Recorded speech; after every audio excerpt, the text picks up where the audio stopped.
En Vinos y Placeres recorremos los viñedos de Sonoma y Napa Valley, en California, y charlamos con Paul Hobbs, uno de los enólogos referentes a nivel mundial. Además, paseamos en el bus vitivinícola y degustamos nuevos vinos. ¡Bienvenidos!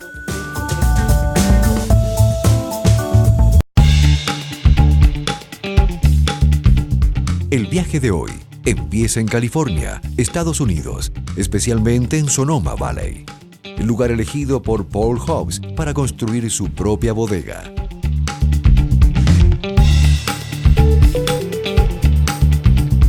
Llegamos hasta Sebastopol, apelación Russian River, dentro de Sonoma, para visitar la bodega del gran enólogo Paul Hobbs. No te pierdas esta increíble visita.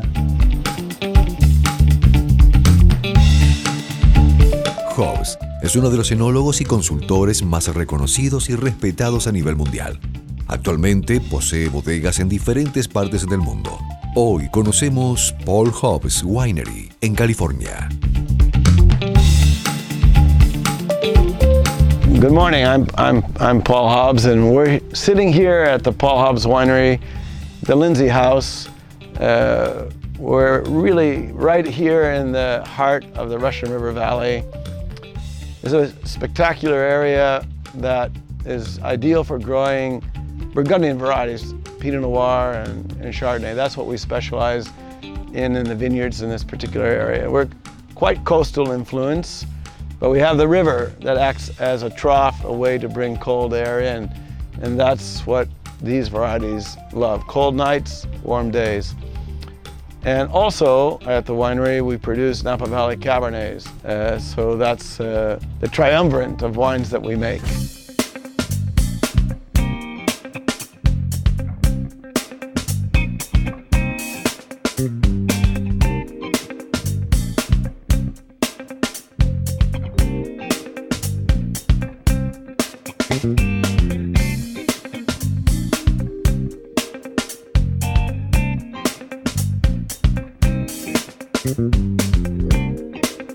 Acá estamos en Russian River, que es una apelación adentro de Sonoma, donde mayormente se enfoca en Chardonnay y Pinot Noir. Acá tenemos la mayor parte de nuestros vinos de Chardonnay y Pinot Noir, y en Napa tenemos los viñedos de Cabernet Sauvignon.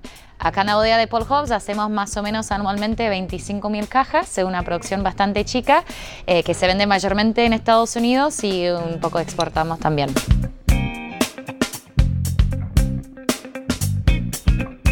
La bodega alberga gran cantidad de barricas y la última tecnología.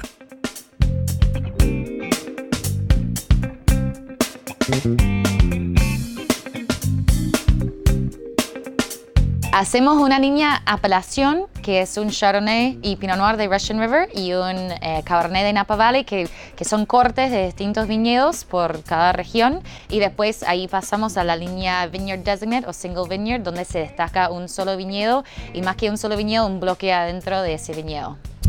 Hobbs es un gran impulsor de los vinos argentinos a nivel mundial. En 1997 comenzó su proyecto argentino Viña Cobos. If it's going to be a Pinot Noir, I think as much as I love California Pinot Noirs, probably I'd defer to Burgundy. We're thinking about it, but more in the idea of the Patagonia. I don't think we'll make it in Mendoza. I'm leaning, most of my experience, Enrique, with Pinot Noir is in the Patagonia region. And so I think that's where we would focus. We have a small project, of course, in Mendoza with Brahmari Pinot Noir, but it's very tiny. I own, or have partial ownership, I work on 4 continents. The Americas, North and South, Europe, and Asia. I own wineries in 3. We have 2 in Europe, 1 in Spain, 1 in France, 1 in Armenia, that's Asia, and a new one that we're developing in New York State for Riesling, 2 in California, and of course, one of our namesake wineries in Mendoza, Viña Cobos. Clearly, it's a passion of mine. I've been working with Malbec, as you well know, since, well, I first started working in Argentina in '89. And that's when I discovered Malbec. Actually, I discovered it on my first visit in 1988.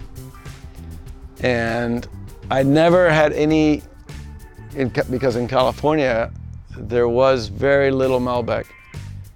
But in Argentina, I learned working with Mariano Di Paola, working with Pedro Marchevsky and Jose Galante. They introduced me to Malbec, and we started making Malbecs. Well, obviously I fell in love with it, and I have a great passion for it. That's part of the reason I went to France and making Malbecs in the Cahors region as well. It has such great diversity. Well, first of all, I'm very proud to have this special vineyard that's in Los Arboles. And the late Negro Bin is the man that helped us find that vineyard. And a couple of other great engineers.